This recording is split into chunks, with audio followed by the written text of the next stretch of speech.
सभी को मेरा प्रातःकालीन नमस्कार। देखिए, इससे पहले हमने भाषा, व्याकरण और लिपि के अंतर्गत हमने भाषा का अध्ययन किया। अब हम देखते हैं व्याकरण कि व्याकरण क्या होता है, व्याकरण हम किसे कहते हैं। अगर साधारण अर्थों में हम देखें तो व्याकरण के शब्द के अगर हम अर्थ देखते हैं तो इसका अर्थ हो जाता है टुकड़े टुकड़े करना। अर्थात जब हम टुकड़े टुकड़े करके उसका ठीक स्वरूप हमें दिखता है। और व्याकरण का ज्ञान जब मनुष्य को हो जाता है तो भाषा का सही रूप से बोलना, लिखना और सीखना, समझने की जानकारी उसे मिलती है। और अगर हम वास्तविक देखते हैं तो व्याकरण संबद्ध भाषा जो होती है वह प्राय अशुद्धि से मुक्त होती है। इस आधार पर हम देखते हैं कि व्याकरण हम किसे कहते हैं। देखिएगा लिखित रूप में, भाषा के विभिन्न अंग, वर्ण, शब्द, पद, वाक्य आदि में निश्चित और नियमबद्ध संबंध होते हैं। भाषा के जैसे विभिन्न अंग होते हैं, वर्ण जैसे हमने पहले पढ़ा भाषा के अंतर्गत, वर्ण हैं, शब्द हैं, पद हैं, वाक्य हैं आदि में निश्चित और नियमबद्ध जो संबंध होते हैं वो क्या हो जाएगा, व्याकरण। अर्थात किसी वर्ण का उच्चारण स्थान, उसकी प्रकृति, शब्द भंडार, उत्पत्ति, संधि, पदों का निर्माण, वाक्य विश्लेषण आदि का अध्ययन व्याकरण के अंतर्गत होता है। देखिए, हम व्याकरण के अंतर्गत किस किस का अध्ययन करते हैं। हम वर्ण का उच्चारण स्थान देखते हैं, उसकी प्रकृति देखते हैं, शब्द भंडार देखते हैं, वर्ण की उत्पत्ति, संधि, पदों का निर्माण, वाक्य का निर्माण, वाक्य विश्लेषण आदि का अध्ययन हम व्याकरण के अंतर्गत करते हैं। अगर हम शाब्दिक अर्थ में व्याकरण का अर्थ देखें तो व्याकरण का शाब्दिक अर्थ हो जाएगा विश्लेषण करना। देखिए, व्याकरण वह शास्त्र है जो हमें किसी भाषा के शुद्ध रूप को लिखने तथा बोलने के नियमों का ज्ञान कराता है। ये हो गई व्याकरण की परिभाषा। भाई, व्याकरण किसे कहते हैं, तो व्याकरण वह शास्त्र है जो हमें किसी भाषा के शुद्ध रूप को लिखने तथा बोलने के नियमों का ज्ञान कराता है। व्याकरण से नियमों में स्थिरता आती है। नियमों की स्थिरता से भाषा में एक प्रकार की मानकता स्थापित होती है। यही मानकता भाषा को परिनिष्ठित रूप प्रदान करती हैं। देखिए, नियमबद्ध हमने कर दिया तो क्या हो जाएगा, उससे स्थिरता आती है और स्थिरता आने से उसमें मानकता स्थापित होती है और भाषा को फिर परिनिष्ठित रूप प्रदान करती है।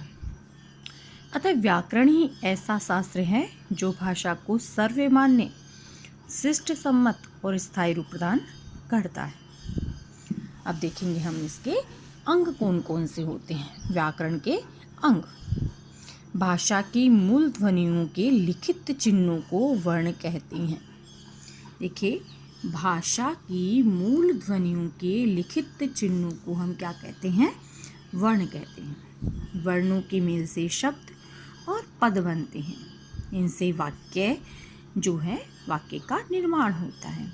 इस प्रकार व्याकरण के 4 अंग होते हैं। ये हम पहले पढ़ चुके हैं कि भाषा के मूल ध्वनियों के लिखित चिन्हों को वर्ण कहते हैं और वर्णों के मेल से शब्द और पद बनते हैं और इनसे वाक्य का निर्माण होता है। अब इस आधार पे हम देखते हैं कि व्याकरण के 4 अंग कौन कौन से हैं। देखिए, व्याकरण का 4 अंगों में से पहला जो अंग है वो क्या हो जाएगा, वर्ण विचार। इसके अंतर्गत वर्णों से संबंधित उनके आकार, उनके उच्चारण, उनका वर्गीकरण तथा उनके मेल से शब्द निर्माण प्रक्रिया का उल्लेख किया जाता है।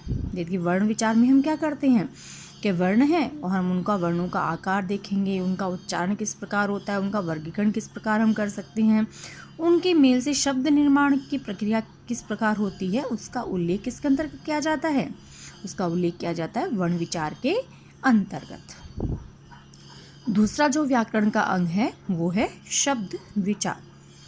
इसमें शब्द के भेद हम देखते हैं, उनकी उत्पत्ति किस प्रकार हुई, उनकी व्युत्पत्ति किस प्रकार हुई है, व उनकी रचना आदि के साथ शब्द के प्रकारों का उल्लेख किया जाता है।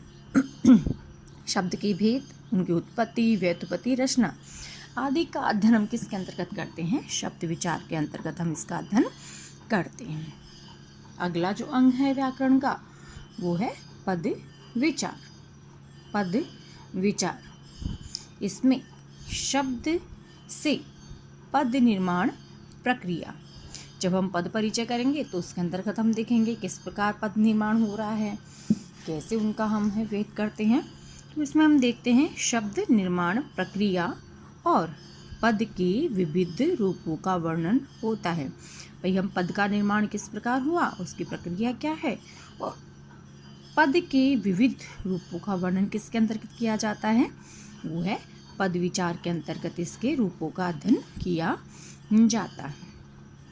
अगला है वाक्य विचार। देखिए वाक्य विचार के अंतर्गत इसके अंतर्गत वाक्य से संबंधित उसके भेद, अन्वय, विश्लेषण, रचना, रचनाव्यय तथा वाक्य निर्माण प्रक्रिया की जानकारी दी जाती है।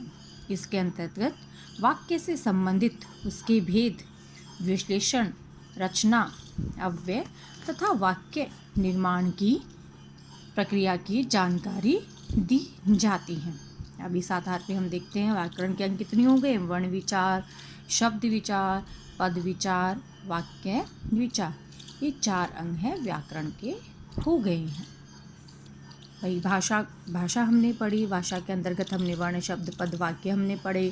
फिर हमने देखा कि व्याकरण किसे कहते हैं। तो व्याकरण जो होता है, अगर शाब्दिक अर्थ हम इसके देखते हैं, विश्लेषण करना, हम अपनी भाषा में देखते तो किसी शब्द के टुकड़े टुकड़े करके उसको समझना। और अगर शास्त्र सम्मत इसकी परिभाषा हम देखते हैं तो व्याकरण तो क्या हो गया? वह शास्त्र हैं जो हमें किसी भाषा के शुद्ध रूप को लिखने तथा बोलने के नियमों का ज्ञान कराता है। अब व्याकरण की आवश्यकता क्यों हमें पड़ी? हमने व्याकरण की आवश्यकता हमें किस लिए पड़ी? तो व्याकरण से नियमों में स्थिरता आती है। नियम स्थिरता से भाषा में एक प्रकार की मानकता स्थापित होती है और मानकता स्थापित होने से भाषा को एक परिनिष्ठ रूप प्रदान करती है।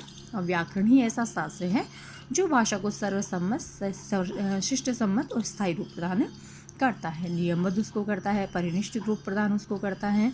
इससे है व्याकरण की आवश्यकता हमें पड़ती है। और फिर व्याकरण के अंग हमने पढ़े हैं। व्याकरण के अंग के अंतर्गत हमने वर्ण विचार पढ़ा, शब्द विचार पढ़ा, पद विचार पढ़ा और वाक्य विचार हमने पढ़ा है। आज के लिए इतना ही। धन्यवाद।